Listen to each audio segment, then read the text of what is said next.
Hey, what's going on, everybody? As always, I'd like to thank you all for tuning in to the show. Got my crew with me, Darnell and Tyler. I'm Trey, and we're coming your way with the 84th edition of the Don't Kill the Messengers podcast. First thing that we're about to get into for this week's edition of the show is we're about to start off with some NCAA. Just FBI probe got people going nuts, guys. Just what were your first thoughts when the information came out? So like still investigating. It looks like there's still some news to come out as well. So, just what's your thoughts so far? Louisville's not going to have a program for the next 10 years.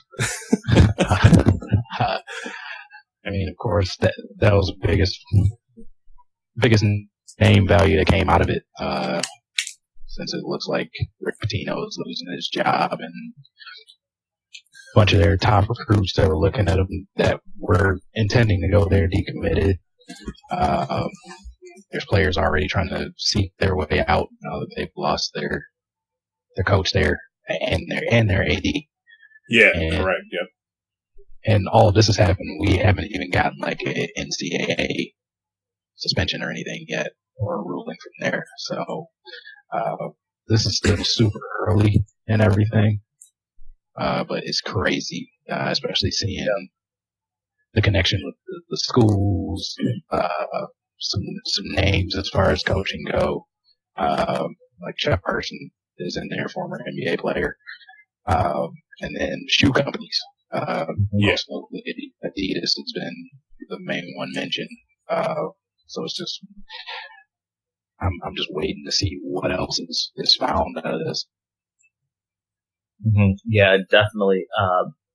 But I think we can all kind of agree, like, this isn't exactly shocking news, only because I feel like we always assume something's happening under the table. So when this news breaks, I'm sitting here going, okay, so a school got caught. I'm not sitting here in shock of, you mean schools are actually doing this stuff? So yeah, I'm also, on the other hand, thinking, man, what other trouble could Louisville get into? Yeah. They're, at least as far as the early news is concerned, they're taking, the full load of it right now. Rick Pitino's getting a ton of coverage out of it. Louisville's getting a ton of coverage out of it, which is not good for them. Like Darnell said, players decommitting, looking to transfer, and all that. So, for me, definitely not shocked. I feel like if you're shocked, you're pretty naive to athletics, especially college athletics. But yeah, definitely not shocked. Just, I guess I feel bad for Louisville as a university because this is definitely going to tarnish their reputations, especially their athletics. And then, it's tough to say what's going to come out after this. I'll be interested to see if other schools are involved, if any other big names pop up. I'll be interested to see what other sports get involved. Yeah. I think everybody, if you've seen the 30 for 30s, remembers the Pony Express when this happened at SMU, and they got the gauntlet laid on them, and they were practically out of having a serious. Well, they basically went from national championship contenders to pretenders. Wow. Yeah, to next to nothing, being very fast. So, for me, I think that's the information I'm going to be most looking for. What other sports get involved in the programs based off of those sports? Because, it's going to be one of those situations where, to avoid further penalty, I wouldn't be surprised if people I guess it would have to be people inside down an institution would come forward and try and alleviate some of the penalties. So it'll be interesting to see what comes out after this. Yeah, like going with, I was thinking the same. Does it go to football or any of the other sports? But I guess the main thing would be looking, does this go into the football team? So do we see a big college football program go down to something like this? But I also wonder, does it end up reaching into the brass of the NCAA as a whole? Mm-hmm. Actually, no. anything that was going on to where it goes into that. Because basically, most people think of the NCAA as a slimy organization. So, and like Ty said, we're not surprised that something got found out in this way, especially when it's at the level that we have. I think it's a product of us holding these kids down and not letting them go to the next level, and each one they probably should be able to. Yeah, and I guess secondarily what I'm interested in, because I think as, you know, us as sports fans, what happens with the NCAA and the penalized institutions kind of is what appears first in your mind. But secondly, I'm going to, like, I guess it's something I'll have to look into further. Possible penalty could be laid on Adidas. Like, can anything actually happen to them as, well, I guess it would, because it's still fraud. Is it not? You know, so at that point, you're looking at federal law. Yeah, I mean, federal charges could definitely be brought upon them, but I would assume the NCAA as a whole could probably lay down an edict that no school can their branding. Yeah, I guess, yeah. But also to a point, wouldn't you be looking at some of the schools that don't get penalized that are sponsored by Adidas and kind of say it's unfair for them that they have to pull sponsorship like basically mid-year or something along those lines? I'm pretty sure there would be like a sunset period to it. Like they're not going to say, it's February 2nd, but you got to get all new clothing or whatever is priced as of at the end of the 2017 or 2018 season or something like that. Yeah. New branding for yourself. Yeah. So and also to be fair to Adidas, who's to say they're the only ones playing here? Very true. Yeah. So, you know, if we see Nike name get brought up here, then you're looking at Nike, Jordan, you know, and it'll be interesting. Like, there's just so much more that has to even come out. You know, all we're doing is speculating who's involved here. So a lot more needs to come out. But I did see something interesting today on Twitter. You know, granted, stuff flies around the internet like wildfire. So, but accounts tweet this out. But the Louisville athletic director, his daughter had a job at Adidas. Yeah, I saw that too. That just does not look good for the case at all. So, you know, I see something like that and I say, you know, maybe there is something actually going on here and maybe they'll find something. So, you know, as all three of us are, I'm sure, just super interested to see where this leads because it could hurt a lot of staple programs because, you know, one more outside of Louisville was thrown into it. Arizona basketball, there, you know. Yeah, one of their coaches was. Yep, assistant coaches. Yeah. So like, if they get some sort of a big time penalty for that, you know, that's another staple program that's going to be hurting. Mm-hmm. Just a question for you guys before we get into a little bit more into Pitino. You guys are the NCAA basketball experts on here. Could y'all see with this whole thing going on with Louisville? Could y'all see possibly them getting a championship vacated or like a Final Four appearance or anything like that taken away? That's a sore button with me, Trayon. How dare you? How dare you? I mean, depends on if they can source it back to that season. Yeah, and that would be the only fair thing. If you can trace stuff to that season specifically, I mean, yes, vacate it. But I'm also not a huge fan of vacating wins and stuff because it's like it's already happened. We know they won. Now there's just an asterisk by it. You know, like for the NCAA's purpose, I completely understand vacating wins, and for school records, I completely understand. But to fans You can't undo what has happened. You just can't. Yeah, I mean, I can't unsee what I saw. Yeah. I still recall Reggie Bush's Heisman Trophy season. Yeah, absolutely. I cannot unsee Trey Burke having a clean block in the final game that got called a foul. Yeah. Can't unsee that. But yeah, if you could trace it there, vacate it, sure. Okay. Now, guys, let's just get right to Pitino. How do you think this will affect him? Do you think this will be the last time? Do you think he's done coaching in the NCAA period, or well, if he's found guilty, if he is found to have played any role in this, yeah, he'll be done in college athletics for sure. As far as NBA, I don't know. Yeah. I don't think he makes it there either. I mean, yeah.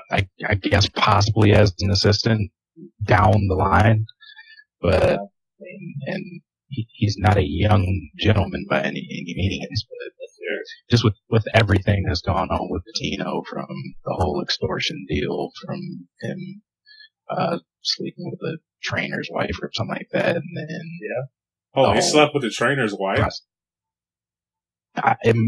It was a trainer or an assistant coach, something like that, and then the wife tried to extort him. Wow, to keep quiet. How long was this ago? Not too, it was 6, 7, 8 years ago, I think, something like that. Oh, wow. So, I definitely didn't know about it. I wasn't, Yeah. So that, then, of course, the whole having prostitutes and escorts for recruiting purposes. I mean, he skated on that, trying to say he wasn't aware of anything going on, but I don't know how a head coach doesn't know how kids are being recruited. So, I mean, with those things already that he's had to deal with and has been on thin ice, and now this, I mean, because this one got the AD fired as well. I mean, and this was beyond the fishiness of his daughter working for Adidas, but I mean, this guy, the AD, put his career on the line to save Pitino's job from from all of the stuff. He kind of tried to vouch for him, so now it's only fitting he lost his job and the AD as well. So I don't see any for Pitino. So hopefully he stacks his chips up well, and he has enough to pay for lawyer fees and still be able to live well. Wow. And real quick, let me throw another name into the ring that I think we probably should be on the look for here. But Richard Pitino at Minnesota. Like the sayings, like father, like son. You see your dad do something for so long, then you get into the game yourself. Now I'm not saying Richard Pitino, I'm not saying anything at all, but I'm just saying he will be a name that a lot of people will probably look at. Yeah. He's connected with him. And your boy Cal, because everybody wants to throw him under the bus. I was about to say, man, I'm my man Cal, he brings in hella talent every year.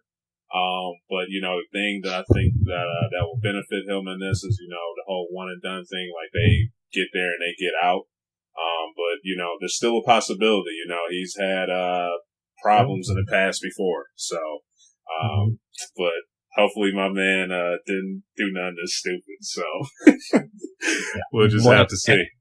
And along with that, you got to look at Bruce Pearl as well. Yep. Auburn's named in there. Yep. Because Chuck Person was named in that, and Bruce Pearl, he has his history with the NCAA as well, where he's been dinged for doing some shady things as well. So he might be the next big name to get canned. Yep. Any worries about Tom Izzo possibly being in there, Darnell? Not really. Well, but and now to be fair, Darnell, I think I said before, it's the idea that you think that this is happening on some level just about everywhere. So at this point, I would just say I don't know that anybody's safe from at least investigation. Well, yeah, I'm not gonna say like you're not gonna hear me just like go all out. Just say, there's no way in hell, but I just doubt it just because he doesn't have a history of many one and done players. Sure. So, and I don't even know that it's about the history of one and done players. Like he just has a clean record. Yeah.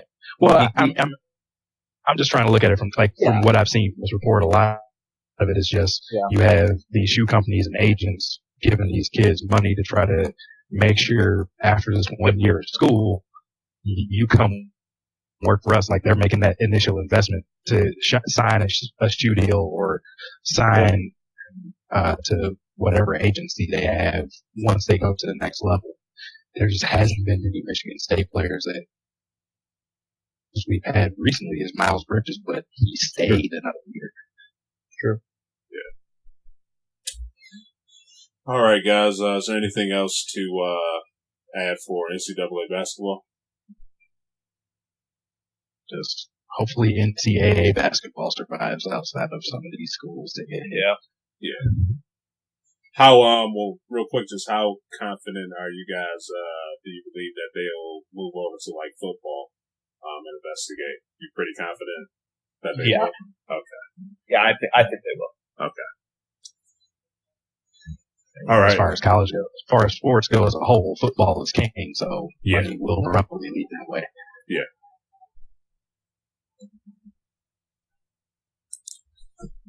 All right, up next, we're about to get into some NBA. We had news coming out this week that Melo's going to the Thunder. What did you guys think about that when you first heard it? I was a little surprised by that.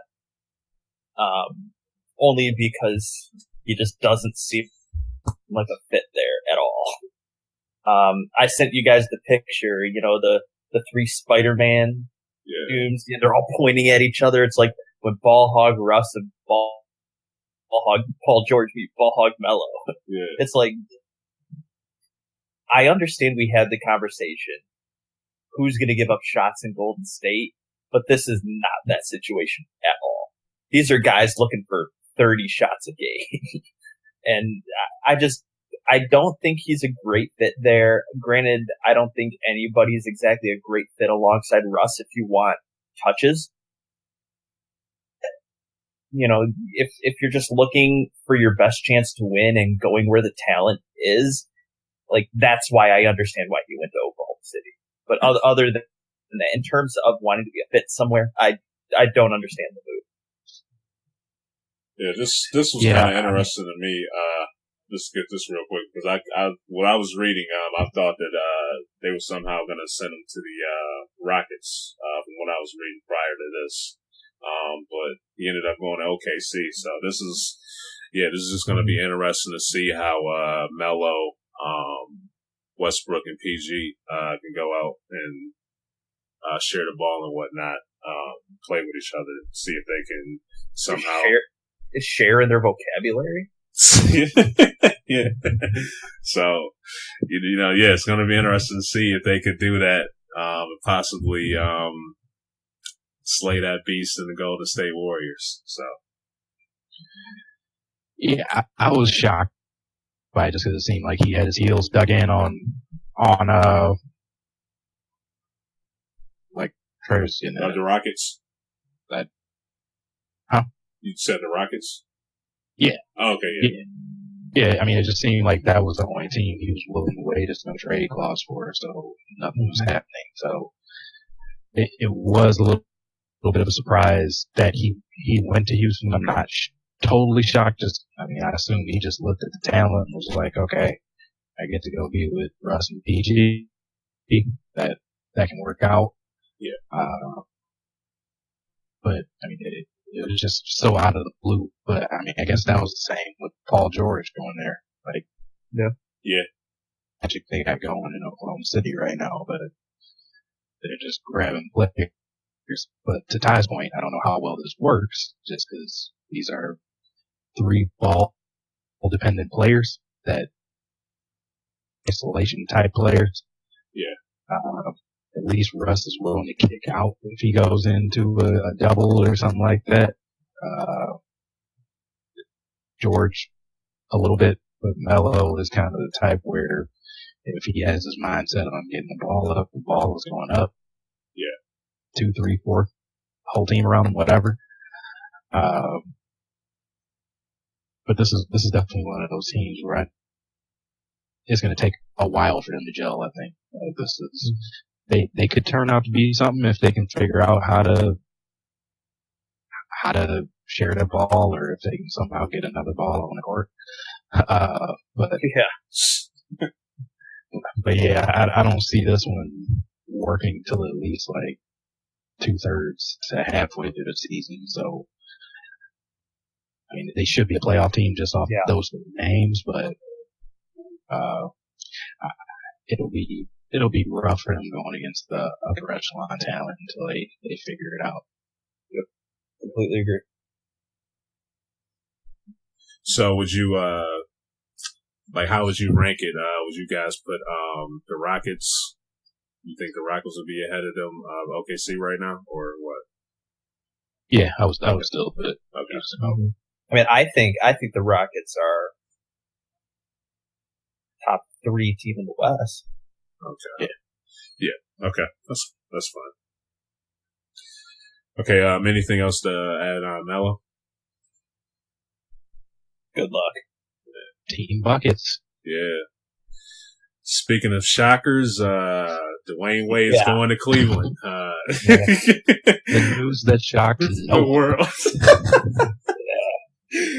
Yeah, it's because Trey, dude, like I even texted you and said, "I'll give you 3 guesses on where he's going, and you only need 1." Yeah, like nobody's surprised by this news. It was more than obvious. Yeah. Well, apparently it did shock people in Miami for some reason. Like they thought he was going to go back. It's like, well, I told Trey because him and I texted about it a little bit. I told him, they won. What was it? Two titles? Three titles? Yeah, 2. Oh, 3 in Miami. He won 3. So okay, yeah. So they won 2 together in Miami, and I said he already did his, going home parade. He did that for a year, and he he did his due service doing that. I said, he's going back to play with LeBron. Like, are you kidding me? He wants to win 1 more before he's out. Yeah. And it's his best chance. Yeah, for sure. I mean, that was the best fit for him to go anywhere. I mean, unless somehow he would be able to slide in Golden State's roster. For $2.5 million, he could slide that roster. Possibly so, yeah. But, I mean, him and LeBron are best friends, so you just knew that was going to be the case. Yeah, they were working out together and stuff during the off season as well. So I'm pretty sure they had that discussion together and stuff too. And to be fair, we were all kind of surprised the buyout didn't happen last year, and he went for the playoffs. Yeah, true. To Cleveland. So, I mean, a lot of people knew it was coming. It was just a matter of when. Yeah, just kind of one thing I found interesting with this is Dwayne Wade. He took a 1-year deal. LeBron has 1 year left too, so could be them possibly if LeBron decides to go somewhere else. Wade could be going along too, and whatnot too. So it's very well could be good. A package deal. Yeah, so just looking down the road. But how do you? Go ahead. Real quick to that point, I think Dwayne Wade's more than comfortable playing for $2.5 million for 1-year deals the rest of his career. Like he's not going for the money anymore. He's done with that. Yeah, I'm not sure 2.5 if he can still be some semblance of like if he can average 18 points a game like he did last year, and they go deep into the playoffs. I think he'll still want to go where LeBron goes, but I mean, I think he'll still try to warrant get some cash. 8 to 10. Yeah. See, I don't know. I think I personally think he'd take the cut for the team. He did that for Miami for so long. That's why he went to Chicago and took that crazy deal. I'll agree with you there. I don't think anybody else is getting any hometown discounts.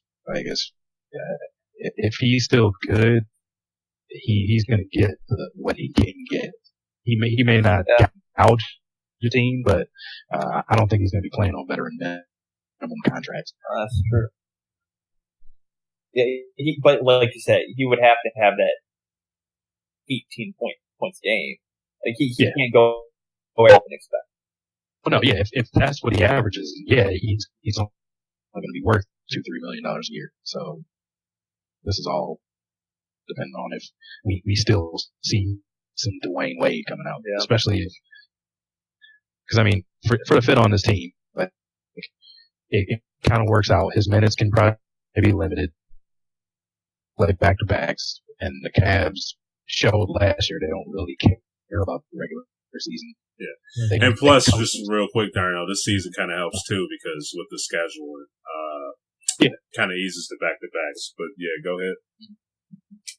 What I'm saying, so Cleveland, they can coast their way to a top 2 seed if they want, and then that's probably where you see his minutes ramp up, and if his knees are healthy enough to go, and he still has shown that when the lights are on, he can still be D Wade. He was even that in the playoffs this year. Yeah, he was putting up 20 some points a game in those games. So it depends on how well those knees work and can he still find his way to the basket. Yeah, just a question for you guys. With Cleveland adding Dwayne Wade to the roster, they got IT.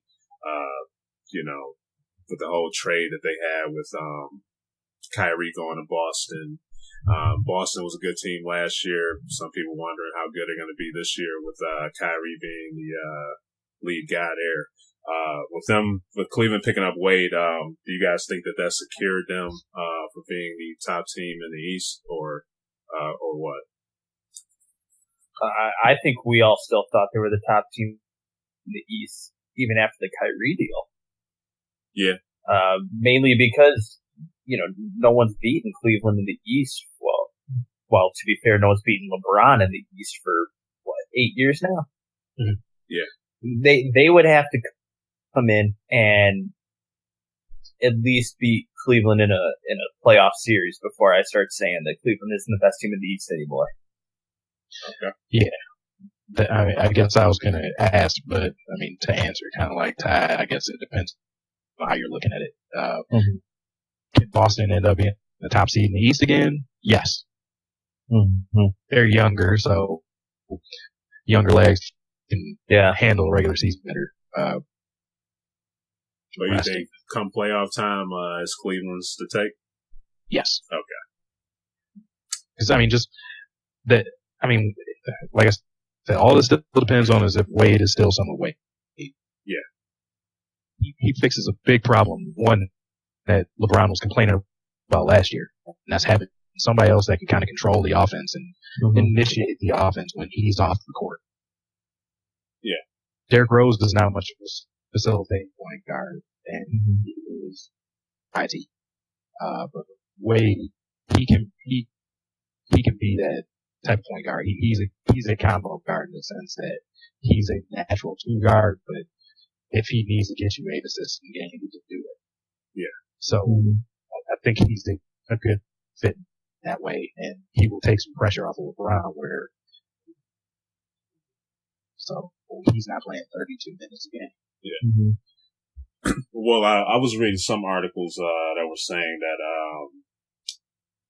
Wade could come off the bench. Do you guys think that's possible, or do you think he would be starting, or what? Well, I'd rather have him than Amon Shumpert, especially offensively. Kidding me? Well, this would, I guess the debate is, do you start J.R. Smith or start Wade? Oh, I forgot about Smith. Probably because he was hurt for so long. Yeah, so he'll be over Shumpert. We all do that. Or you can decide between which 2 out of the 3 do you start between D Rose, Wade, and JR until IT comes back, because he's going to be out till halfway through the year. So I'm hearing at least the beginning or late November, early December. So that's a quarter of the season right there. So at least for that first part of the year, you decide that basically do you want to go. I assume they would probably go with Wade to start the year, just another ball handler. So LeBron doesn't have to do every single thing on court. Yeah. And I'll even say start Wade, but just monitor the minutes. Yes, and which I'm sure he'll do. Yeah, you can easily start him and play J.R. Smith more. Yeah. Very easily. But that first will probably be Wade coming out every game. Right after 8 minutes on the floor, he's out for a while. Yeah. But I'll even throw this in there. Remember when J.R. Smith used to be a six-man? He was electric. Granted, not the same J.R. Smith, but some food. Well, I mean, he's fearless. Like, you don't have to, like, J.R. Smith is another team shot he won't take. Exactly. So, exactly. So if you want him to come out in that Vinnie Johnson role, or just to come in and heat up or heat check, whichever works out best for him that game, but that's a fine role for him. I don't think he can complain about it. He's never been one that has demanded to start or whatever. Mm-hmm. Yeah, sure. Well, all right, guys. Anything else to add for Wade going to Cleveland? No. Everybody saw it coming. Yeah, we saw it coming, but in the long run, it benefits Cleveland, I think. So. Yeah. It's a good pickup. It's a good move, but yeah.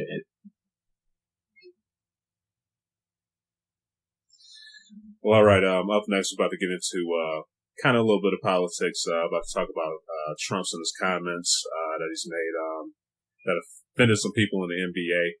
I know Popovich had something to say about it, but in particular, LeBron was talking about not inviting Golden State to the White House for their championship because of some comments Steph Curry made in regards of not going. LeBron got pretty pissed off about it, where he kind of went at the president on Twitter, calling him a bum and whatnot. See some of the people in the NFL, they were kneeling and whatnot for the previous games, for the games from last week. How do you think this will cross over to the NBA? Because he's the president's, he's put a spark under some of the NBA guys. Just what do you think will end up going on for the season to come soon? Some sort of display, protest, whatever you want to call it, just as a whole, the NBA is allowing of their players to show forms of expression like that. This past week has been a little more surprising for people just because they're more of a buttoned up league and, they are all about, quote, protect the shield. I think it was a little more jarring to people for them, that they did things, but the NBA is definitely still seen as more of a pro league. So, and like I said, they have more freedom to they want, because, I mean, just to be truthful, a lot of the NBA players have bigger brands and more power, and vice versa than NFL players do. Yeah, definitely. Like, I mean, LeBron has more power on his team than any quarterback in the NFL, I would say, and that's Brady included. Yeah, I agree with that. If he does something, there's not an owner in the world that would say, I'm cutting you. Yeah. But yeah, so I definitely feel there will probably be some sort of display. Do I know what it is? Is it locking arms? Is it kneeling? Is it a fist in the air? I don't know, but there's definitely going to be something. And the NBA doesn't have much back down in as far as that goes. So I think the president's going to be more pissed off in a couple weeks. Yeah, and I think just in recent years, you look at the Ferguson situation. I can't remember if this is connected to the Ferguson situation, but the whole warm-up shirts. Oh no, that was the guy in New York. Yeah. I forgot what his name was, but then you had, the I Can't Breathe shirts, the Inside Out, warm-up jerseys over the former Clippers owner remarks. Seen the NBA protest. Now it didn't get, it was big news. Like, don't misunderstand me, but it didn't get the coverage that this NFL protest is getting. Not even close. Why? I don't exactly know. I think that a lot of it just has to do with the times, and Trump's way more vocal on things like this than Obama was, and for lack of a better term, Trump doesn't know when to shut the pie hole. It's true. I mean, the comments he made at the rally in Alabama were just completely uncalled for. You shouldn't be calling anybody sons of bitches publicly, or in private. You shouldn't be saying that, period. The whole thing's just out of hand. And I mean, I get it. Whether you respect the protest, whether you don't, whether you agree with it, whether you don't, the leader of the country needs to be doing a better job. He is basically setting off more protests. That's all he's doing. And I get it. He's trying, Trump's probably trying to just connect to the voting base that, won him the election. And it's still his response is receiving strong feedback from, his voting population. And what to make of all of that, I don't really know. I think that's a little bit more political than I can think to get, especially in terms of the numbers and the polling and all that. But, do I think we'll see stuff in the NBA? Absolutely. I won't be shocked if we see knees, fists, both. I don't know if we'll see someone sitting on the bench, only because that's already a finable offense. But I wouldn't be shocked if a couple players just take that fine. I wouldn't be shocked. Oh, you can get fined in the NBA for sitting on the bench during the. Yeah, you have. Okay. That's why they all hold. Rauf. Oh, okay, that's what. Okay. Yeah. Okay, yeah, and that's why they all get on the free throw line extended and stand. Okay. That's it is a fine if you don't stand in that line at the end. So I bet we see something. What it is, I don't know. The only thing I hope doesn't happen is from the NBA. I'm not saying that it becomes, what we choose to talk about or anything like that. I just don't want it to become the NBA. I still want basketball. Just like with the NFL, I still want football. We can cover it, we can talk about it, but at the end of the day, I still want to see a football game. I still want to hear the commentators talk about what's happening in the game. Have your moments, talk about it. That's great.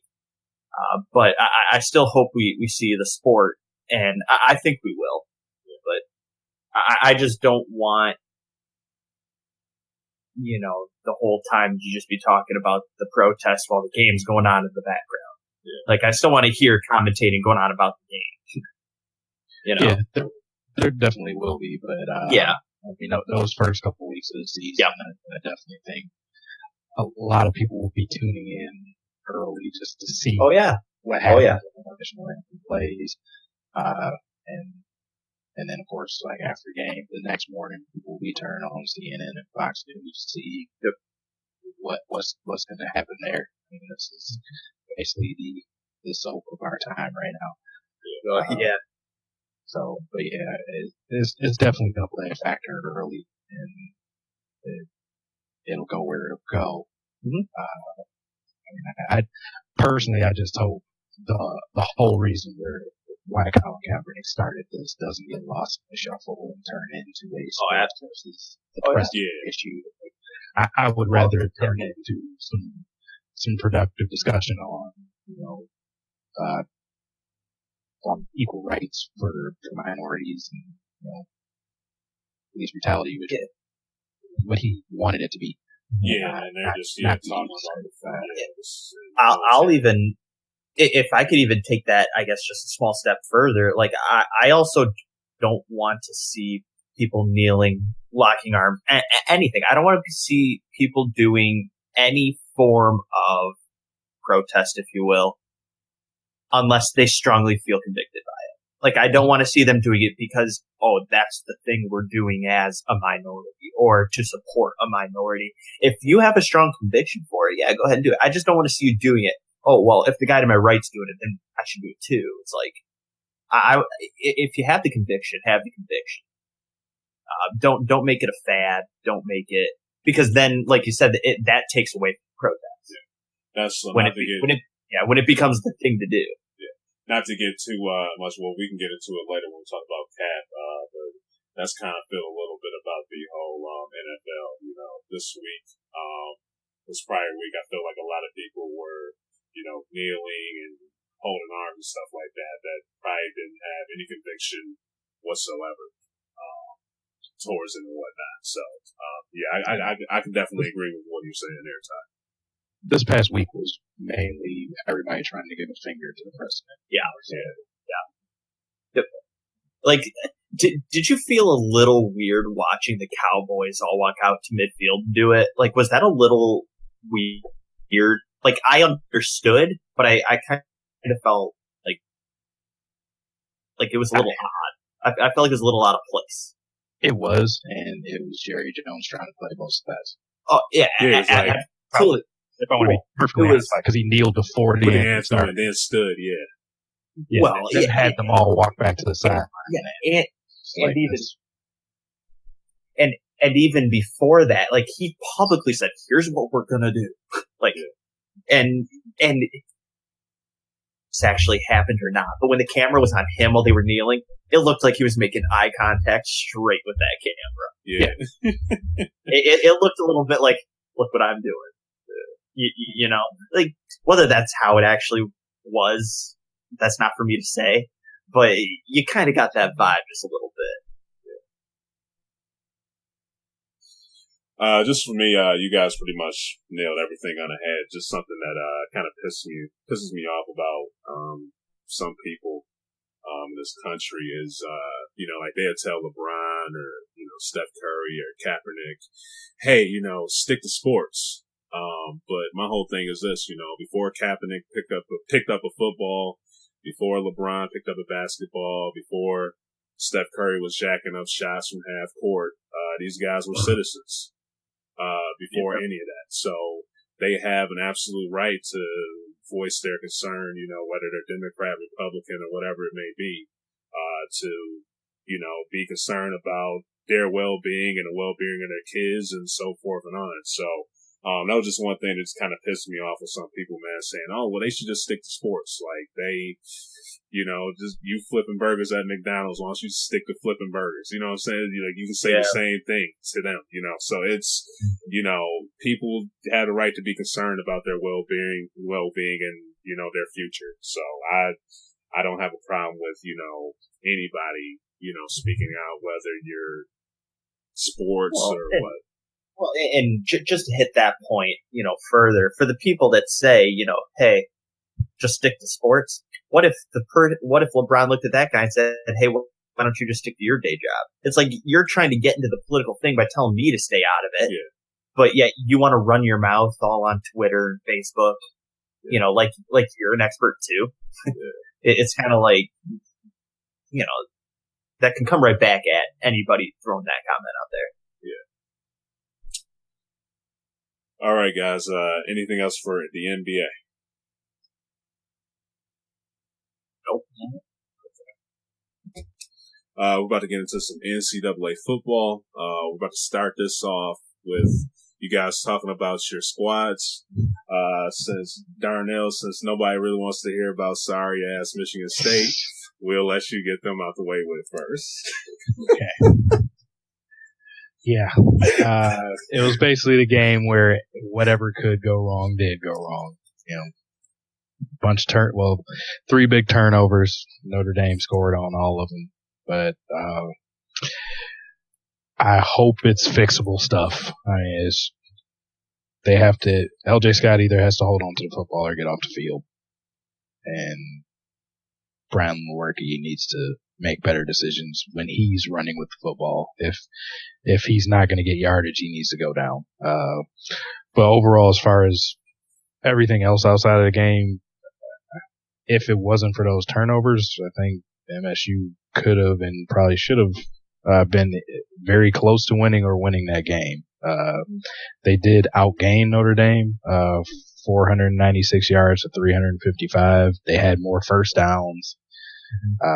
And, you know, they played solid defense when they weren't playing defense from their own territory. So, it was a infuriating game where by the end of it, I couldn't see straight from alcohol. But outside of that, yeah, it was a young team. So hopefully they got it out of their system and they can improve on it next week against Iowa. Yeah. So you think this was just possibly them, just having just a rough week for them, or? Well, I mean, if you don't learn and clean up these things, it can turn into be a bad trend. Yeah. But you know, how do you fumble the ball like at the half-yard line and give it up, and then the Lewerke fumble, it looked like he was trying to do a Euro step, like he was playing basketball or something. Like, just slide or go down. You weren't going to get that first down. Just go down. I think it was just they got behind so quickly, going down 14-0 pretty quick.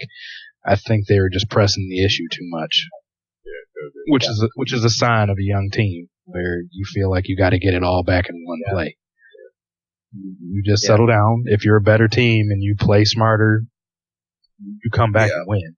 They'll learn that with time, but this wasn't the game for it. The lights were on. This was a night game, nationally televised game. I think it was just a little much for them. Yeah, like I said, young team, man. So they got a lot to learn. You know, and I'll even agree with Darnell. Watching that game, it did seem like they tried, especially they went down 14-0, I believe, pretty early. Like within the first three possessions of the game, they were down 14. Yeah. And it did just seem like they kind of got out of character.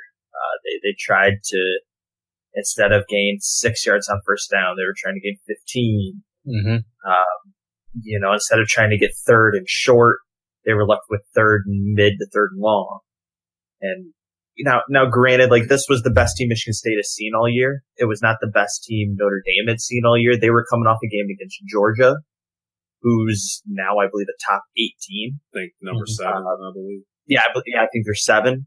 So it's like one team had a little bit better talent preparation than the other. Now, is that an excuse for, the turnovers that Michigan State had? No. But I'll tell you this, though, Darnell. I'm still very impressed with Lewerke's legs. I never kind of saw this coming out of him because I saw it against Western Michigan. He had a couple big runs. Mm-hmm. And then he had that, 4th and 1 that he ran for 50 yards. It was unbelievable. If he can just kind of get some help around him, he will look a lot better than he's currently looking. Because I think he's actually playing pretty good football. Just the play around him doesn't show it. Well, I think he, outside of the fumble and the pick early, his numbers weren't bad. He completed 60% of his passes and he threw it 51 times. So that's NFL stuff. Exactly. Yeah. So he went 31 for 51, 340 and 2 touches. It's just, like I said, they got to clean up mistakes. I saw, after rewatching it, after I wasn't pissed off and drunk, there were some bright spots.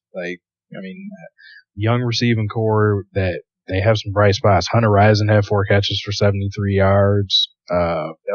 Tristan Jackson finally showed up a little bit, 5 catches for 69. And Darryl Stewart, who's been kind of the utility guy, he had 6 for 41. I just think the issues are what they have been a little bit. Our supposed best running back keeps coughing it up, and at the worst times. That's got to be really frustrating, man. Oh yeah, I mean, like I just read a report. Like right now, they got. Have either of you guys seen The Program? The movie, old college football movie. But anyway, one of the guys is like a star running back that's new on campus, but he fumbles a lot, so he has to walk around with a football on campus. And if anybody but him comes back with football, he's in trouble. They're doing that with LJ Scott right now. He has to walk around campus with a football. Wow. Yeah. Yeah, and it's kind of surprising too because like I thought LJ Scott was really gonna blow up this year. I thought he was gonna really beast, I thought he was gonna have a really good year. But yeah, I mean, as talented as he is, if you can't trust him to hold on to the ball, like it's going to turn into the Gerald Holmes and Monte show with the football. Yeah. So he's as talented as can be, but I mean, he has to hold on to the football. Every game we played this year, he's lost at least one fumble, and you can't have that. Mm-hmm. And, I think another bright spot right now for the Spartans, like that young secondary still look like they can shape up. Mm-hmm. They're not giving up a lot of home run balls. Like, granted, every team gives up one every now and then. It just happens. Yeah. But, I think that secondary can really shape up and really become, like you said a couple weeks ago, they're not going to be the no-fly zone, but I think there's some big potential here with the secondary. For sure. All right, Ty. I thought Purdue was going to give y'all that work, man. They was stepping up for the first half. I was nervous. I'll admit it. Early they tried, yeah. Oh, yeah. Well, it started becoming the same old song and dance. Wilton Speight can't do anything, so we're forced to run the ball, and Purdue was stuffing us pretty good. Michigan didn't have a lot of answers offensively. Defensively, I thought they looked fine. They gave up two drives that ended up being their scoring drives, but it just looked like Purdue moved it too easy on those drives. But when Purdue's backup quarterback came in, like, how did they allow 4 straight rollout back to the outside throws? It was like, it's the same play. It was the same play. I think they ran it like 3 times in 4 or 5 plays. Yeah. It was unbelievable. And the one they scored the touchdown, and I'm just thinking, is this going to be how Michigan goes down? Like, are they going to go down on this, what looks like a broken play, guy comes open on the weak side, scores? Like, I'm thinking, if this is how this team goes down, they don't deserve anything this year. And it went down. I got a little nervous. I wasn't too nervous about that, though, because we've talked about the frustration of Wilt Spade all year. So I figured this is a great opportunity to see what O'Korn can do. We know he's a capable quarterback. Just let's see what he does in the game. And he impressed. He threw a couple balls that were video game windows, and he scrambled like he was playing NFL blitz, shaking off tackles. He saved the day. He was the savior for Michigan. Is it his show now? I think it's very hard to say no. I guess this is the opportunity we figure out if Jim Harbaugh's a loyalty homer or not. If he's not, it's O'Korn's. If he is, Speight gets one more shot. And if Speight comes out and lays an egg, I bet we see the replacement for good. I know you don't want to take a job from somebody off an injury, but it was a different and better team when I completely agree. I completely agree. I said it. Well, I've kind of said it every week. The defense is going to be the stronghold. They gave up 1 second half yard. I believe third down conversions. Purdue was 0 for 12. This defense is fast. They all have a nose for the ball. They're talented at almost every position. Young in a lot of ways, but experienced. Don Brown's just drawing it up perfect. So I really like the defense. The offense still has to come together for me, but I really like this defense. Bye week, which will help coming up. Then we'll be in for a fun one, right, Darnell? Oh yeah. It's always a fun week. So, yeah, definitely a scary week for Michigan fans. You got a little nervous. Game went to the fourth quarter. And, O'Corn stepped up. So, got to give him the credit there, but, still two turnovers. We threw a pick and a fumble. That stuff happens, but still like to see it cleaned up. All right, guys. We're about to get into next is the Iowa versus Penn State game. What did you guys think about that game? That was a great game. Oh, how much of a beast is Saquon Barkley? Yeah. He's unbelievable. Now. Yeah, I honestly think the NFL is getting ready for a surge of great young running backs. Right now in the NFL, we're looking at Fournette, Hunt, Cook, to name a few. Melvin Gordon, a couple years ago, but Saquon Barkley is about to join this group, and it's looking like the NFL may turn into power football again. Yeah, we might get that renaissance of what is old becomes new again.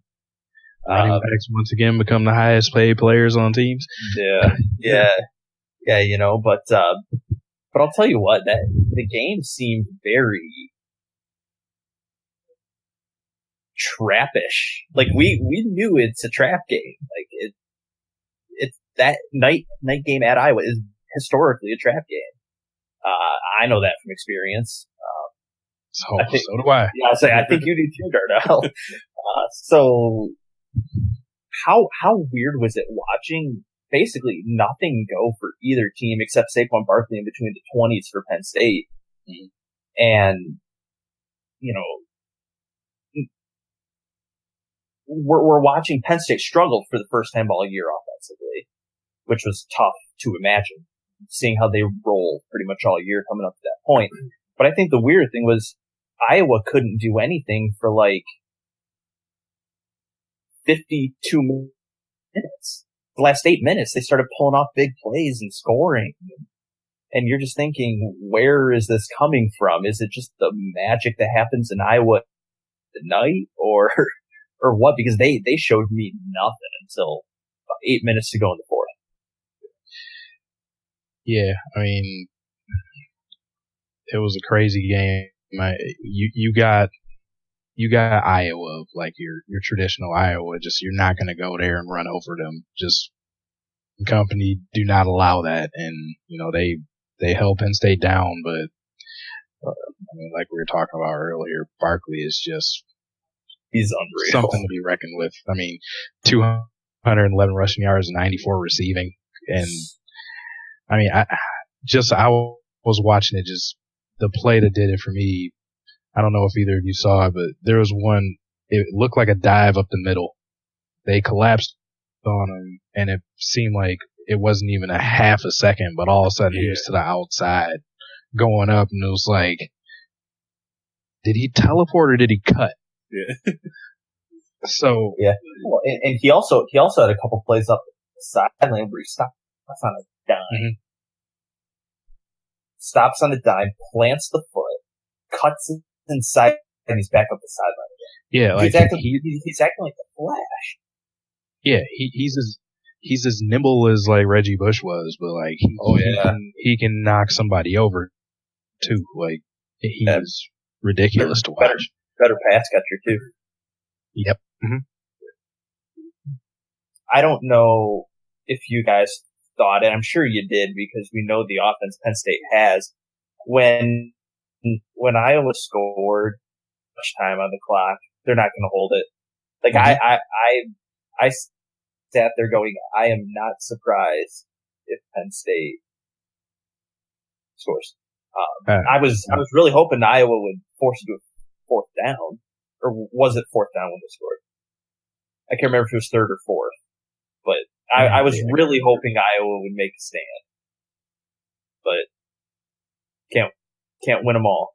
Penn State's a good team. Yeah, Penn State's a good team. I mean, Iowa they played about as good as you could play against a team where you just don't have as much talent as is on the other side of the field. Yeah, by 2 points. I mean, I'm not big on moral victories, but damn, if you want to give somebody one, Iowa about. I don't know. Yeah, that's a good one to give. Now, just for you, Ty, well, both of you guys, but do you guys think it's pretty clear that Penn State's the best team in the Big Ten? Or? Right now, I wouldn't. I'm about to say, you still think Michigan? You think Michigan, Ty, or what? I'm not even thinking Michigan. I still think Ohio State has a very good chance of, Michigan has to get their offense figured out before I put them over Penn State. I think Michigan's defense is better than Penn State's defense. Yeah. I think Michigan can play good defense against Penn State. They just have to keep Saquon Barkley in check. I don't know if there's a team in the country that can do that. I agree. I completely agree. But I still think you're sleeping on Ohio State a little bit. Okay. You're looking at a one-loss Ohio State team against a really good Oklahoma team. Granted, Oklahoma gave them that work though, man. That wasn't a close Oklahoma game, man. Granted, two inferior opponents followed that in Army and UNLV, but they handled business, won both games convincingly. They're going to be looking for revenge, and they have Penn State at home. Yep. So I don't think you can count Ohio State out of beating Penn State. I don't think Penn State is a cakewalk here. Granted, they get Michigan at home, which helps them big time, and I think that gives them the edge over Michigan. But I think in reality, between them, Ohio State, and Michigan, I think it'll just be who has it on the given night. I don't think. Granted, I think Michigan, if you were to rank them, Michigan would be 3. But, I don't think you could say that they're head and shoulders above any of the other two. Because the jury is still out with me as far as against good teams on JT Barrett, I would still put Penn State 1. That's fair. I think I kind of jumble it with Michigan, Ohio State, and Wisconsin as far as they make up the rest. Yeah. I'm tempted to throw Wisconsin too, just because I feel like they're a little more complete on both sides of the ball than either of the other two teams. Yeah. And then it's an interesting mix between Ohio State and Michigan. I don't trust Ohio State's quarterback. They did a little bit for me this past week, but I still don't totally trust Michigan's offense as a whole. Ohio State and Michigan have some good running games. I think I trust Michigan's defense more. So right now, just based off of the roughness of the quarterback play, I guess I might give Michigan a little bit of a hair above right now. But I mean, you watch Ohio State play a team with it. Yeah. Okay. You watch Ohio State play a team that's inferior talent, and they do blow them out of the water. Yeah. And which, I mean, that's what they're supposed to do. Yeah. But when you see, I mean, I can't unsee, like we were talking about earlier, I can't unsee that Oklahoma game. and that's true. They got picked apart, and Barrett looked like trash. So that's true. And the only and I guess I don't know if I was exactly clear. Now I'm not saying that Penn State isn't the best in the Big Ten right now. I just don't know that I'm convinced that they're the best in the Big Ten. They're not running away with it in your mind. Correct. Yeah, correct. I mean, granted, night game at Iowa, yeah, you're going to fall into a trap a little bit. The game will probably be closer than if it were, a noon game or something like that. But I just think that Iowa showed Penn State's hand a little bit. I feel like Iowa always has, strong play in the trenches, both sides of the ball.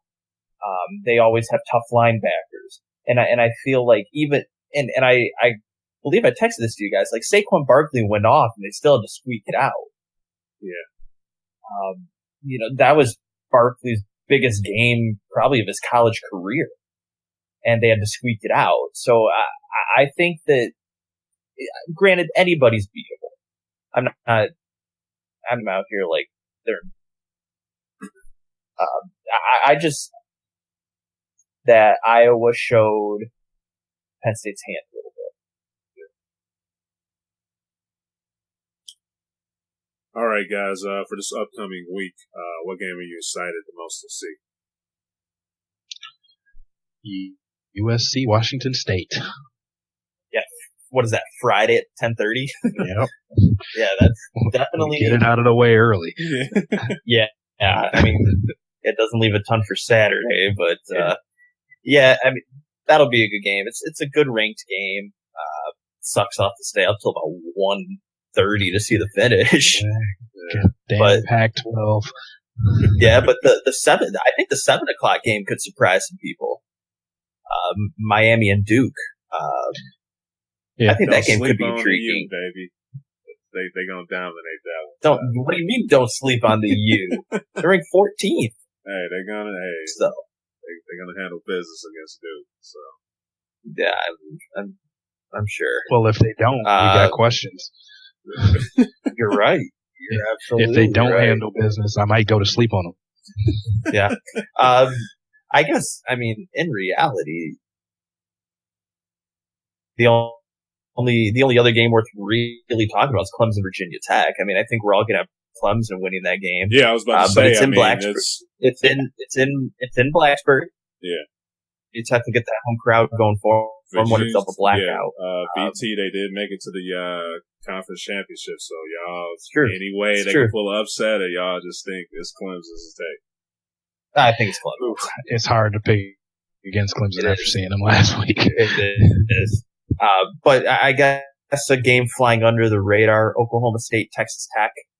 Yeah. Probably a pretty high scoring game. 100 points scored. Yeah.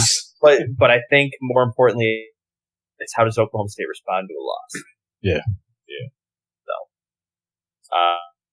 So, really be between USC, Washington State, Miami, Duke, Clemson, Virginia Tech, Oklahoma State, Texas Tech. Those will probably be the only 4 games I probably seriously check out for most of the day.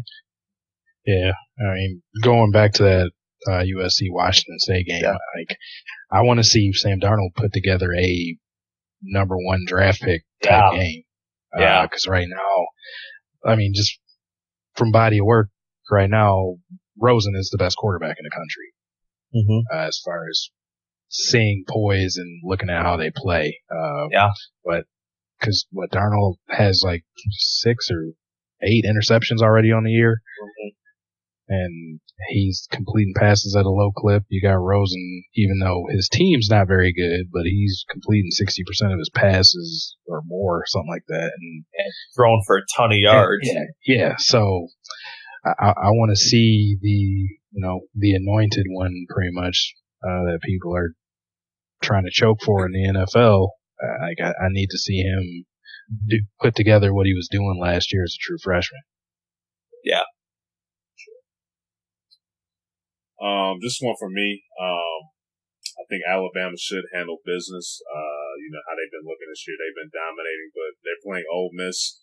Ole Miss has had some competitive games against Bama in the past. So, last year they had a pretty good lead on them, and Bama had to pull through. So this one, I certainly believe Alabama should destroy them. They're at home and everything like that. But just something about this Ole Miss team, they just can hang with Alabama for some reason. They put up a good show. So that's one under the radar that I'm going to be checking out. I think that could be a really good game.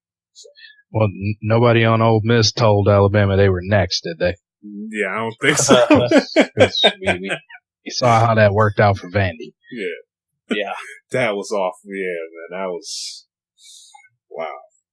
What did they get? Like outgained by almost 500 yards or something like that? It wasn't pretty. It was tough. But all right, guys. Anything else to add for NCAA football? No. All right. 600 yards. Sorry. Yeah. 677 total yards to 78. Oh God! Excuse me. Gee. Yeah.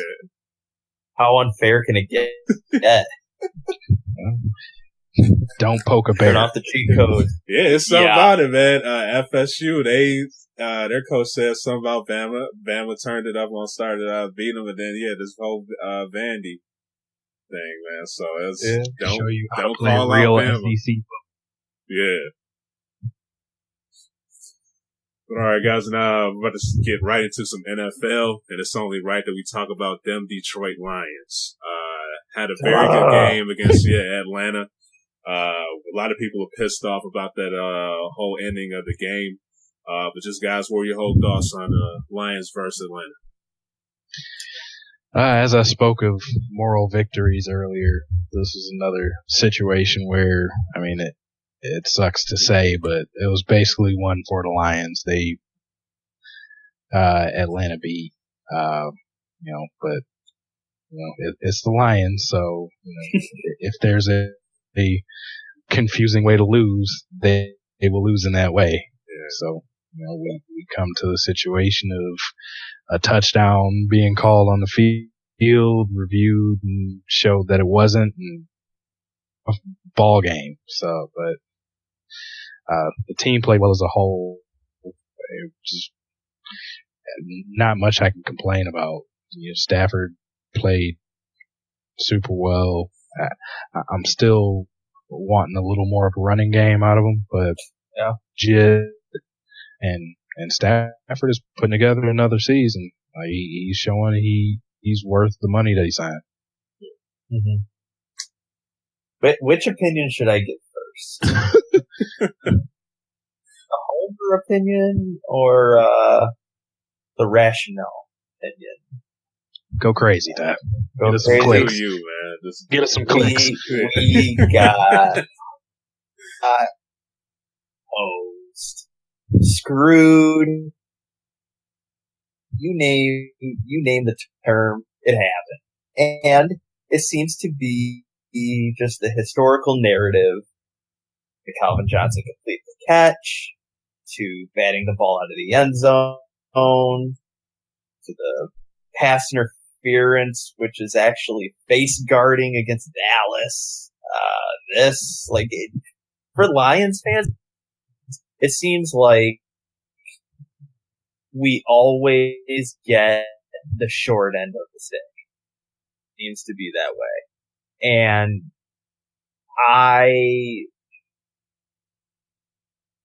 personally, I'm not saying that he wasn't down. And real time, I thought it was a touchdown. First couple replays, I still thought it was a touchdown. But I will say, and this is how I am now wording it to people, I'm not convinced that it wasn't a touchdown. And I think that's the most appropriate way I can say it. Mainly because, can I see how they can call his knee was down? Yeah, I absolutely do. Now it all depends on what angle you're looking at. It all depends on basically it depends on the angle that you're looking at it. Whether it makes it look like his knee is down or it makes it look like his knee is not down. I guess the people in New York saw something different. If we're going for clicks here, the people in New York want the Falcons in the Super Bowl again. But by definition, by the letter of the law, the rule of the 10-second runoff was executed correctly. Do I like it? Absolutely not. I mean, you're telling me a team from the 1 yard line can't get together and run at least a quarterback sneak in 8 seconds. You're an NFL team. The Lions have done it before. Lions actually did it in about 6 seconds last year. So yeah, it's very bitter. It leaves a terrible taste in your mouth. It makes you feel like, the NFL's out to get you, but that's the paranoia of being a Lions fan. It sucks because deep down, you feel like that's one we should have had. You feel like we should be 3-0. We should be, looked at as a top 5 team in the NFL, but instead you lose. You're on the outside looking in yet again. You feel like someone's after you. You really do. But, like I said, for the call that was made, the rule was executed correctly. You can't be mad about that. But what Lions fans are mad about is the rule. Honestly, the rule literally cost you the game. You say that all the time, but this time it was true. The rule cost you the game, and it sucks because it was a mistake on the ref's part that cost you the game. They called touchdown on the field. The rule got overturned, and because they were incorrect, 10 seconds had to come off the clock. You could tell Golden Tate was pissed. He was absolutely pissed. Yeah. And now, where I think some blame on the Lions end. I don't think the Lions should clearly be seen as a victim here. On the Lions end, Jim Caldwell needs to raise a little hell. He needs to quit sitting back and saying, it's okay, we got another game next week. He should have been up in somebody's face. I'm sorry. He should have. Why does Jim Harbaugh get a call? Because he's willing to get in a ref's face over it. You get a benefit of the doubt when you get up in somebody's face. You usually get a call the next time down, like NBA players. LeBron gets in a ref's face and then gets a call the next trip down. Now I understand nothing would have happened, but I almost guarantee you the next time there was a close call for the Lions, they would have got the benefit if Jim Caldwell would have gotten somebody's face. And it upsets me. Granted, take the fine. You just got signed to a multi-year extension. Take the fine here. Get in the ref's face, get in the league's face, stick up for your team, and back your players. I'm sorry. He needed to say something there. He needed to get in somebody's face something. And I even got to the point where I was telling some people Stafford should have said something. You just got signed to a massive contract. The fine's not going to hurt you. But you need to get the respect. Some refs, something. Because the Lions have been the doormat of the NFL for too long. And their play is starting to change. Their culture is starting to change. With humongous chip on their shoulder from that call. But, like Darnell said, we're going to talk about a moral victory here because the Lions actually looked good. Week 1, we're saying Arizona, they lost David Johnson mid-game. Arizona looks terrible. Then you go to the Giants game, and the Giants didn't look good through 2 weeks. And you're saying, oh, well, maybe the Lions are just beating bad teams. Well, they took the Falcons down to the wire. The moral victory for me here is I think the Lions are starting to turn a lot of heads. I think a lot of people are starting to recognize them. I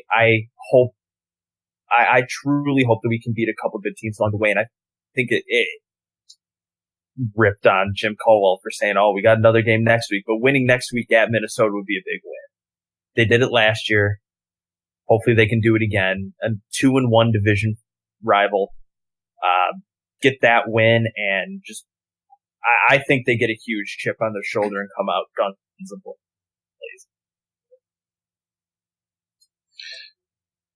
What'd you think of? Me? Yeah. You're Trey. It was, he kind of broke out a little bit, but, it was tough, man. I kind of agree with Ty, man. I definitely, I don't think the refs, could have called, based on looking at it. I don't think that they could have said that it wasn't a touchdown. So it's, and this is me, man. I don't even really care about the Lions. So somebody saw something. Yeah. So they did. Yeah. I agree with you on that, Ty. Like it was a close call. Like I don't see how they could have really called that back and ran it off. But it's the Lions for you, man. If any other team, any team it could happen to, it's them. So yeah. Well, and to be fair, and this is to the Lions' case. If it's Green Bay, if it's New England, teams like that, it's a touchdown. Call stands. Say what you want. You agree, Darnell? I don't see that call getting overturned for the Patriots. Well, I mean, I guess there's a chance if they were an elite team that it gets overturned. But I mean, I'm watching the game on my couch. Me and my wife were watching it, and they started showing the replays, and they stopped it as hand on Tate's shoulder with his knee down, and I was like, and I looked at her and I was like, this is about to get overturned. Yeah. Like, I don't know, I guess it was clear to me, but I mean, I'm not going to get on anybody if they feel different about it, because it wasn't a perfect up the end zone camera, but I felt like I saw enough green in between the football and the white line to where I figured it was going to be overturned, but I wasn't thinking about the 10-second runoff after it. So nobody was. So I mean, I felt horrible for them after that, because they didn't have a shot to try again. But it was just like, because I mean, when he said by rule there, like he started going, I was like, they're about to run the clock, and it was like, and so I mean, I felt terrible about it, but yeah, it's just, I mean, I just felt like only the Lions. Yeah. They are the unluckiest team ever. And but something the city of Detroit's adapted over the last handful of years, it's just going to come into full swing now with the whole Detroit versus everybody mantra. Full swing for the rest of the season. And they're really going to feed off of it. Twitter was on fire with that night. Yeah, it was. Yeah. Now, did you get, Darnell, I'm sure you watched Sunday night football, or Monday Night Football. Did you watch Monday Night Football? No. Okay. So Des Bryant scores a touchdown ball, and he starts basically backpedaling into the end zone, trying to push a couple defenders in. His team comes up in front of his front side and pushes him into the end zone. Very close. It kind of turns into like a goal line stand type of play. Now, here is the rule on the field, but from what I could see during none of the replays, can you see the ball cross the goal line? In my opinion. I couldn't see the ball, period, after a certain point. So I'm sitting there with my brother watching this game, and I said, "Watch it; it won't get overturned." Yeah, I thought the same thing. I was like, they can't overturn it because you can't see the football. And I'm sitting here and I'm going, now granted, you can't see the football, so there's no telling whether it did or not. So the call on the field stands. But as a Lions fan, and all Lions fans are probably sitting there going, "You're kidding! Come on! Like that one stands, but ours doesn't." Like it just kind of fed right back into it. You try to pay closer attention to say, "Oh yeah, they're really after us," And it's I was going to say, I think some of that becomes. It's paranoia. It's paranoia comes with being a Lions fan. Yeah, absolutely. I won't disagree with that. But and it didn't help that it was the Cowboys. Yeah. But just stuff like that happens, and it's honestly to the point where Lions fans just think if it can go wrong, it will. It's almost Murphy's Law for the Lions. Would it be Millen's Law at that point? Yeah, whatever. I'll leave it alone. But if they win next week, I and I'll close it with this, I guess. I do think people think the Lions are pretty real. Win at Minnesota, and I think, everyone's looking at you. I think people are looking for them to, win a playoff game if you win in Minnesota this week. And I think we all can agree something just feels different about this Lions team. Don't exactly know what it is, but it seems like the defense is figuring it out. Stafford's looking like he's in reality, a top 5-6 quarterback. It's just something feels different. Something I've never felt as a Lions fan before. I'll tell you that. All right, guys. Up next, we're about to talk about a little bit about Aaron Hernandez, the whole report of him coming out with the whole CTE. What were your guys' thoughts with that coming out last week? Wasn't shocked by it. Yeah, it's a bizarre situation, though. And I'll agree with Darnell.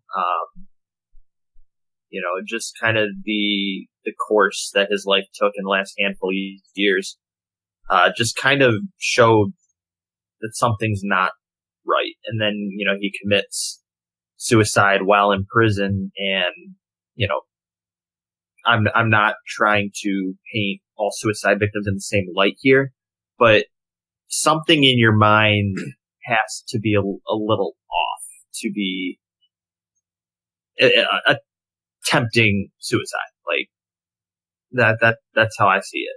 And the fact that it came out that his brain was so damaged from CTE that at the age of, like, what was he, 25, 26? Yeah. That he had the brain of like a 65-year-old. Yeah. Like that's bizarre. And that really, sheds some serious light on how dangerous this is. I heard a report that came out a couple weeks ago. There was a former football player who suffered from CTE. Apparently he killed his mom and he doesn't remember it. Like it's getting very serious. I hope that there is a solution, whether it's equipment or something. I hate to see lives basically lives are on the line with CTE now. And it's terrible. I really hope something can turn around the concussions. What was it? The Rams put 5 players in a concussion protocol on Thursday Night Football. Yep. Bizarre. Like this whole concussion stories. I think it's still getting bigger. It's crazy. Oh, it's definitely about to get bigger. I was watching, I want to say PTI today, and apparently they are pretty close to figuring out a test to find CTE in live people. Because right now they aren't able to look for it until after somebody's already deceased. If they can start detecting this while somebody's still alive, where I'm not sure if there's going to be some kind of I don't think there is any kind of treatment, but if you can see the level of damage to somebody's brain, and especially if they start seeing this in high school, college age kids. Yeah, I was looking at a report, like they were saying, like, I believe it was like starting at Pop Warner and, like middle school and whatnot. Like there were some kids, with early stages of CTE. So, yeah.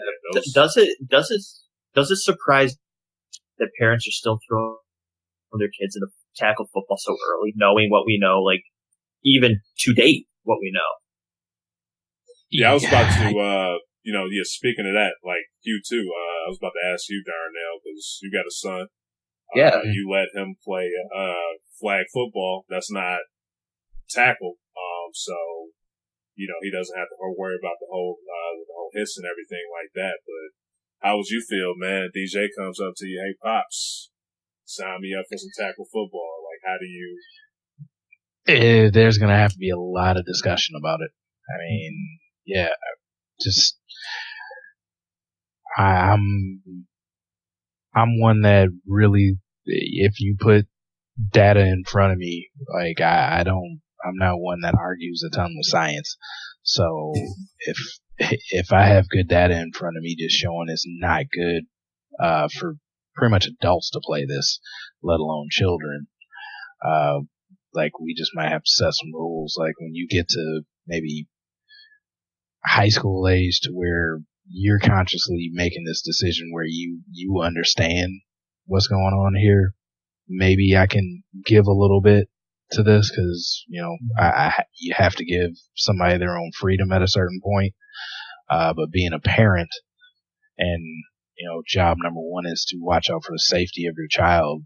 No, I'm not just running to sign my kid up for somewhere where I might be signing their death sentence to, because of brain trauma. Mm-hmm. And on top of that, like, I've even asked myself this question. I'm not even close to having kids. Like, am I going to allow my kid to play tackle football? I've asked myself that question, and it's very unclear. Like, it's not definitely no, but it's not a quick, yeah, sure. Like, I could go play football. Like, there would, like Darnell said, there would have to be a discussion that goes down, and, and maybe there'd have to be some parameters, like, you get a concussion, we evaluate, you get a second one, you're done. Like, you can't allow someone to just continually do damage to the brain at the age of, I mean, if you're looking at even just high school football, 14, you're asking a 14-year-old to go out there and do damage to his brain. Well, you're not going out there with the hopes that he does damage, but you're going to leave him with the opportunity to continually do damage to his brain at the age of 14. Yeah. Well, and beyond that, you have to trust a bunch of coaches that you may or may not know to be able to evaluate if your child actually has. Mm-hmm. Yeah. I mean, how often probably do some of these small high school and junior high even, they don't know anything about concussions or anything like that. Yeah. Just like a kid gets up, seems a little woozy, go get some water and take a quick break. Go back in there. Like, probably they don't know until the next day where the kid is like throwing up or passing out or something like that. Yeah. That they may have a concussion. Oh, well, he did take a good knock that day. Like, a good knock? Mm-hmm. No, this is somebody's brain. And, for the percentage of kids that actually can go to the college level to play, let alone to the NFL, where they might be able to, maybe themselves to say it was worth it because they set their family for life or whatever. Just play lottery. Yeah, select few will be able to do that. So. Yeah. I'll just say this. I'm not excusing, Aaron Hernandez, for the murders or anything like that. He's, been arrested for anything like that. But I do realize that, CTE, is no joke. I think a lot of what's going on in this country, I think, mental health is very overlooked in this country. I think it's still trying to be recognized as a real issue, over here in America. But my whole thing is this, if you are not in the right frame of mind, you're pretty much capable of doing anything, in my opinion. Like I said, I'm still not making any excuse or anything like that, for him. But, with that type of damage happening to his brain, you may not truly understand, what type of chemical imbalances, he's dealing with, or, with mood swings or anything like that. So, or what type of thoughts just constantly going through his head. So, it's definitely something that still, is going to have to be looked into, still in development. I know you're talking about, finding ways to, pick up CT and people that's, alive, so they can know, more about their, health. But, yeah, this is just still unraveling. So it's, like I said, it's no joke, but, they definitely have to take that serious. If they want to play the sport or, deal with any type of head injuries or whatnot. All right, guys, anything left on that? Just hopefully science can make some strides quickly as far as this goes. Yeah. For sure. And last but not least, we're going to touch on for the NFL, we're going to talk about Colin Kaepernick. Just based on the play for some of the QBs in the NFL, guys, do you think it's safe to say that he should have a job? Yes. I mean, I think when we talked about it before, I mean, we all agreed he should at least have a backup job. Yeah, I mean, I would have a hard time. What are it, 32 teams in the NFL? Yeah. I would have a hard time saying there's 32 quarterbacks definitely better than him, but there's no way in hell you can name me 64. So just. You have anything else? Yeah, you have anything to add to that, Ty?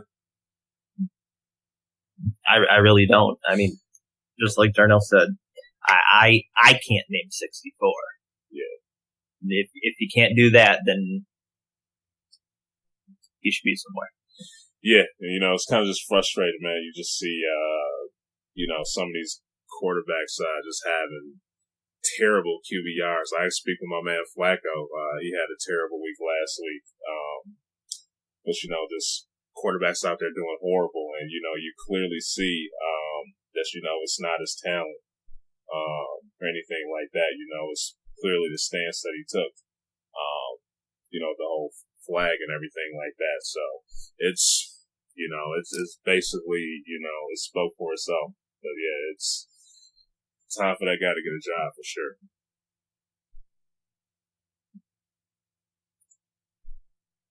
All right, guys. Anything else to add for football before we have our pick'ems? You good, Darnell? Darnell, you there? All right, I think we lost Darnell there. Me and Ty, we're still going to get the pick'ems. We'll get Darnell's later. Start to score off. There's a new sheriff in town for the NCAA. Tyler and Darnell, they're at 14 for 25. And me, I'm 16 for 25. So I'm ahead right now. For NFL, I'm 8 for 16. Ty, 7 for 16. And Darnell's 9 for 16. But we're about to get right into the NCAA. Ty for Mid Tennessee State versus FAU. Who you got? FAU. Don't know a ton about either team. I think FAU has more athletes. Just put it together so far this season. They're 1-1. They go 2-1. So yeah, I'm rocking with FAU as well. So I don't know not really that much about them. I just made the picks to make it more challenging. Lane Kiffin. So yeah, your boy Lane Kiffin. Yeah. So gotta rock with them, man. Up next we have Iowa versus Michigan State. Who you got, Ty? Darnell's got Michigan State. I already know that. So let's go ahead and call that one. Picked Michigan State last week. Knew I should, but did anyway. So at Iowa, give me Iowa. All right, yeah, give me Iowa as well, man. They played pretty well against the State team. It's at East Lansing, but still give me Iowa. Yeah, feel the same. Like I said, they really showed me something last week against Penn State. They could have won that game. Took the L, but really showing me something that they could really be something special this year. So I got them as well. Yeah. I think Iowa will come out with a little bit of a bone to pick. So. Yeah. All right, up next we got Mississippi State versus Auburn. Give me Auburn. Mississippi State was blown out of the water last week after a huge jump in the defense. Give me Auburn. Man, are we gonna just pick all the same teams, man? We'll see. I got Auburn We as well. probably will. Yeah, how it's looking. Yeah, USC versus Washington State. I got USC. Do you have USC as well? Yeah, I do. Like, I think Sam Darnold has a pretty good game here. All right. And last but not least, Clemson versus Virginia Tech. I got Clemson. They just looking magnificent this year. So. Yep. All right. Little too much to handle. Yeah. Okay. Oh, he just texted me. He has Mid Tennessee State, MSU, Mississippi State, USC, and Clemson. All right. He has Mississippi State, really? Yeah. Wow. Well, I guess since he's a Bama guy as well, so that too. So yeah, he's got to rock with Mississippi State. That's fair. Let me see. So yeah, he said Mid-10, Michigan State, Mississippi State, USC, and Clemson. Okay. So we got 3 different ones on him. Yeah. So we could be up here. Big time. Oh no, you have the lead for that. He has the lead for NFL. Okay. So I told you, man, there's a new sheriff in town. Meantime. Yeah. Yeah, we'll see what happens next week. All right. Well, either way, man, me and you made the same picks. Yeah, forget that. Yeah, so NFL, man, Detroit versus Minnesota. Who you got? I got Detroit. They've been looking impressive this year. Yeah. Don't want to spoil it, but they look like they could really be doing something big time. Just for the team history in the NFL for this year, they can make a really historic season. So. Yeah, like I said earlier, I bet they come out with a big chip on their shoulder. They'll have a pretty tough task though. Case Keenum's been slinging the ball. Yeah. Cook's been impressive as well. So they're looking like they're pretty well rounded of a team, Minnesota. But give me the Lions. Okay. Yeah, Darnell has the Lions as well. Up next we have Pittsburgh versus Baltimore. Darnell just texted me saying that he has Pittsburgh. Yeah, it can be Pittsburgh. Baltimore's abysmal right now. I'm gonna roll with my squad, but this is a rivalry game, man. You know what you know about rivalries, Ty, is that anything can happen. So That's true. That's true. You know, I gotta pick Baltimore. So are you saying the Jags just aren't enough of a rival? Yeah, true. True, yeah, man. That's the only reason. Yeah, yeah. Let's go with that. Up next we have NOLA versus Miami. Darnell, he has New Orleans for this one. How are you feeling? Yeah, it's a London game, but I think Drew Brees is just a little too much. Give me New Orleans. Okay. Although I do think Miami's looked a little bit better than I thought they would look. So yeah, that's why I'm feeling them. They had a pretty good season last year. I just think they're rolling over. In this season. They're playing pretty good.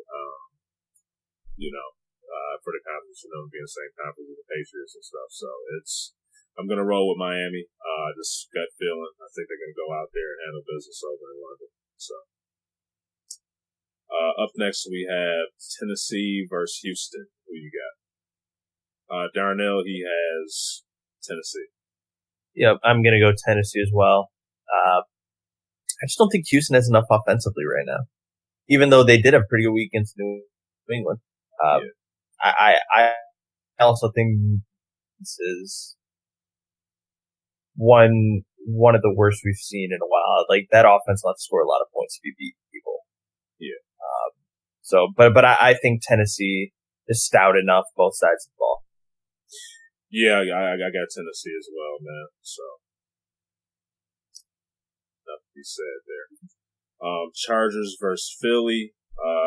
Darnell has Philadelphia. How you feeling, unfortunately losing to him, but I'm going to have to agree with him again. The Philadelphia defense, is actually looked pretty legit. Starting to look like the quarterback Philly was hoping he would be. Yeah. Not saying he wasn't last year, but he's turning into the quarterback that they wanted to see him turn into. Yeah. I think that's the better way to put it. So, give me Philly. Plus, their defense is playing pretty well. Yeah. I took the words out of my mouth, man. So, yeah, I got to go with Philly. Plus, that 61-yarder from their field goal Giants is pretty nice. Yeah. Up next, we have Tampa versus the New York Giants. Darnell's rolling with Tampa. So am I. How about you, Ty? Yeah, Tampa's at home. I'll take Tampa. Although the Giants look like they figured a few things out offensively. OBJ had 2 touchdowns. Yeah. One. Honestly, Sterling Shepard should have had another one, but one got taken away because he didn't quote-unquote complete the process. Yeah. So, hey, those are the breaks, right? If the Lions have to deal with them, other teams do too. So, yeah, I'll roll a Tampa here. I'm just not seeing enough out of New York yet. Yeah. Yeah, man, I feel the same way about New York, man. They need to turn it around quick. They looked pretty good last week, but I still think, they need to, get it going a little bit, to step up. So they started the season off rough. Looks like they got some little momentum going. But yeah, they're going to have to step it up against Tampa, but I think Tampa gets it done. Mm-hmm. And then last but not least, we have Oakland versus Denver. I got Oakland. And Darnell has, who's he have? He has Denver. Yeah, I'm rolling with I'm rolling with Darnell. Very unimpressive Sunday Night Football against the Redskins. Yeah, true. Super unimpressive. Now, granted, I think that'll turn out to be an outlier game for them. I don't think they're that bad. Yeah. I mean, I don't think they, Michael Crabtree one catch for like 6 yards bad. But they just over the last handful of years, they've been a team that's really struggled to run the football. They need to find that again. They need to figure out how to run it with Lynch. They need to block better for him. They need to protect Carr a little bit better. But yeah, I think Denver's defense will have a nice week. Trevor Siemian's been playing well. They lost last week, but they're 2-1. Yeah. Give me the Broncos. Yeah. I think Denver's the better team, but man, I just think with how they looked last week, I think they're going to be pissed off heading into this game. So I think Cooper and Crabtree are going to go out there and try to ball out on Denver. So yeah, for sure. Yeah, so I just got them. I think they're going to be pissed. They're going to play with some anger and aggression. They're going to somehow find a way to pull off a win against Denver. So. Mm-hmm. But all right, man, you have any final statements before we roll out? I'll leave it at that. Yep. But all right, guys, as always, I appreciate you guys for always tuning in to us. You can check this podcast out on iTunes, Stitcher, YouTube, SoundCloud. Just hit us up in that search engine. Also, feel free to follow us on Twitter at DKM_cast. And we'll catch you next week with a brand new show. Peace out.